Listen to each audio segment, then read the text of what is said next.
તો પાટણ જિલ્લાના સાંતલપુર તાલુકામાંથી પસાર થતી કચ્છ બ્રાન્ચ કેનાલમાં ફરી એકવાર ગાબડું પડ્યું છે।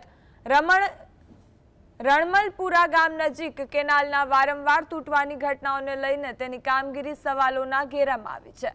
કેનાલના બાંધકામ અને રિપેરિંગની ગુણવત્તા સામે સ્થાનિકો દ્વારા આક્ષેપો ઉઠી રહ્યા છે। હાલ નર્મદા નિગમ દ્વારા તેમાં રિપેરિંગની કામગીરી ચાલી રહી છે। ખેડૂતો માટે જીવનરેખા સમાન આ કેનાલમાં ભંગાણ સર્જાવાથી સરકારી નાણાંનું નુકસાન તો થાય જ છે, સાથે જ ખેડૂતોના ખેતરો, પાક અને સિંચાઈ વ્યવસ્થાને પણ ભારે ફટકો પડે છે। સ્થાનિક ખેડૂતો અને જાગૃત નાગરિકોમાં ચર્ચા છે કે જો અગાઉની કામગીરી ગુણવત્તાયુક્ત હતી તો કેનાલ વારંવાર કેમ તૂટે છે? શું રિપેરિંગના નામે માત્ર દેખાવ પૂરતી જ કામગીરી થઈ રહી છે? એ કામ કરવા જે વારંવાર આવે છે આપણે કામ કોઈ રહે કામ પર સારું કરતા નથી, કામ એ એકદમ ખરાબ કરે છે।